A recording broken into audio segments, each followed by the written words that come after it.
This is something I've been waiting for quite some time now. We've had it in the background working, trying to get it organised, and it's finally here. Check it out. We have an R33 V-Spec in white, which is probably my favourite colour of all GTRs other than the KH2. This thing was actually imported 12 years ago by a 75-year-old gentleman who just had a avid car collection. It's like a time machine. You hop in this thing and it takes you back to the early 2000s with an Apexi boost controller. Also the Nismo, the factory Nismo dash and the factory Nismo 3 gauges, the boost and torque controller gauges, it's insane. So it's pretty well stock except for the Gretty rear spats, which I actually don't mind. I reckon we're going to leave them on. We need to just replace all the things that are worn, like the 30-year-old badges. That'll get changed. Definitely not up to our spec by no means, but it's a nice car. So this is a Series 1 33, which means it has the blue stitching in the seat, which I actually like better than the red. I don't know why they went to a red. It does suit some colours and models, but when it's white, the blue and the grey looks awesome. So being a factory V-Spec, it also has the Nismo old logo instrument cluster, which just blows my mind. It is a solid 94,000 Ks, and that I've double checked and triple checked the Ks. It actually has done less than 100,000 kilometers, which is pretty damn good. So again, old logo Nismo. The dash is in awesome condition. It's got an Apexi AVCR boost controller, and the car's actually it goes quite well. It's pretty it's decent for just a factory twin turbo. All it's got is an exhaust and a boost controller. Now you've seen inside, let's have a look under the bonnet.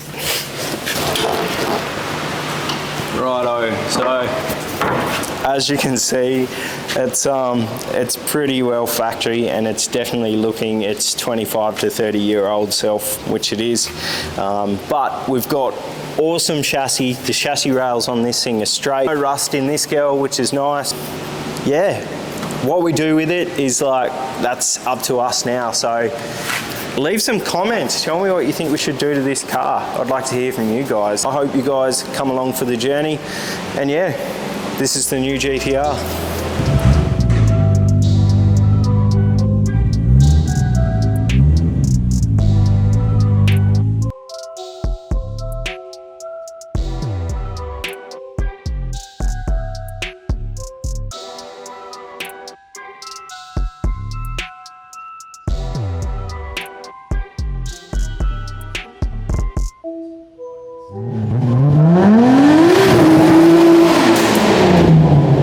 So the billet block has spent enough time apart. It's time to get it back together, and we have our bearings. So JB Engines here in Yeppoon kindly dropped off the bearings this morning for us. So these bearings are calico coated. I had to buy 2 sets of bearings, as you would have seen there. So there's 2 sets. The reason for this is one set, see the part number, it's HX, and then the other set is HC, or just H's. So the reason for this, it's actually pretty cool. So we buy 2 sets of bearings. Yes, it's expensive, but that way we can mix match those bearings to get our clearances absolutely perfect. Just gonna swap these out one by one. So at the moment, you can see that the crank on cylinder 1 and on cylinder 6 is at its highest point.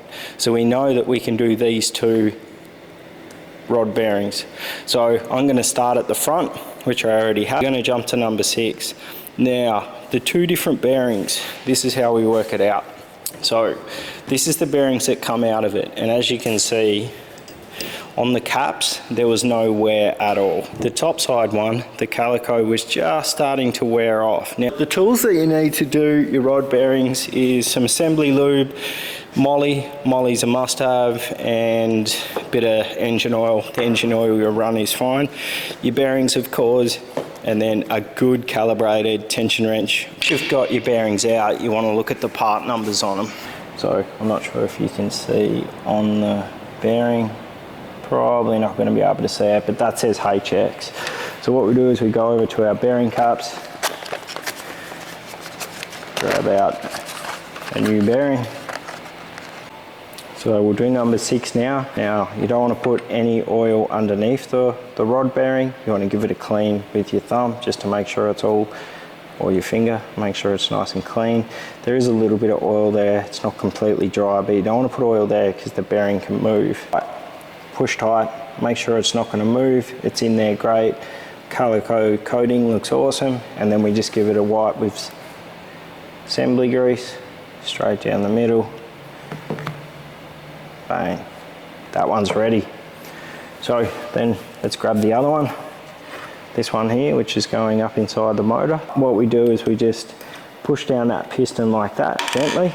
See it drop across, and then we can just drop our bearing straight down in on the rod, pull it across, then pull the piston back up and torque it down. Let's put our cap on, just make sure everything's all good underneath. We know that we've got the bearings in the right place. Now, this is probably a very important piece. Your ARP bolts, which is, we use nothing but these, they need to be coated in moly. So you want to put heaps on, all over the thread. And yeah, you want to make sure you get right under the head of it, all down the shank of the bolt, on the thread, everywhere.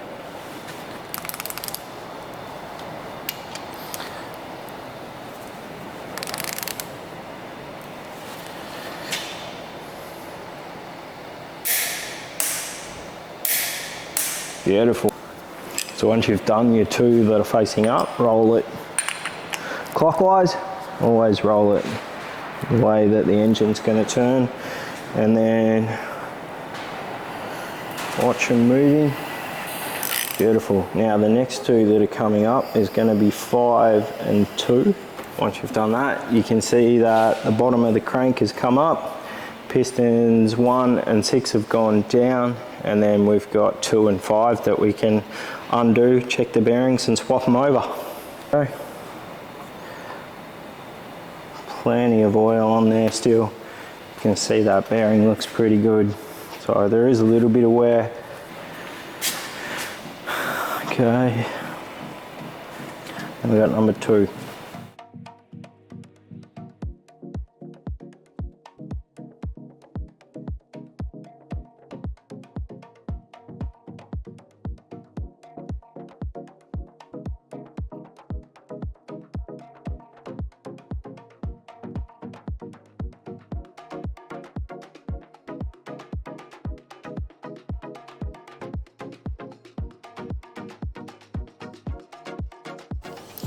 Sick, so that's done.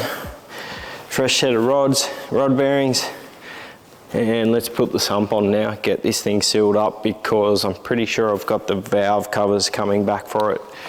So before we go into putting the sump back on and putting the block back together, I've just got some stuff here I need to unpack. Get around Cerakote. So we get ours done by Gold Coast 2-pack. Can't get enough of this Cerakote. So let's unwrap it and see what it looks like.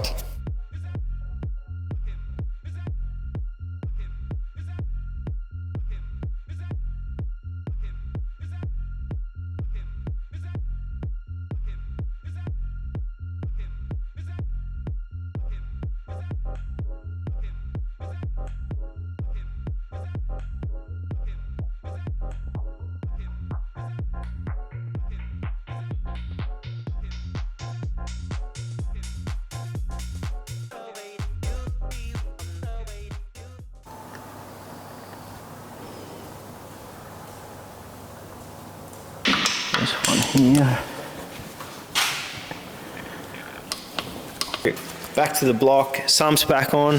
I have my lovely partner Kelly help me glue the sump back on. Back at it, we're going to put the valve covers back on today. Now I've gone to a textured powder coat finish. We've removed the old radium push-in breathers, and we're actually going to update them to Raceworks. We're going to replace the old ones. These are the old ones here, and if you look inside them, the flow of these things, like they're dash 12 fittings, but I think, look at the size of the hole.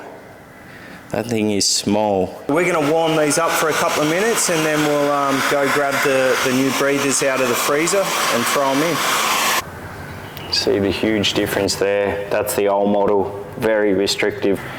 So this is nice and cold, it's been frozen. And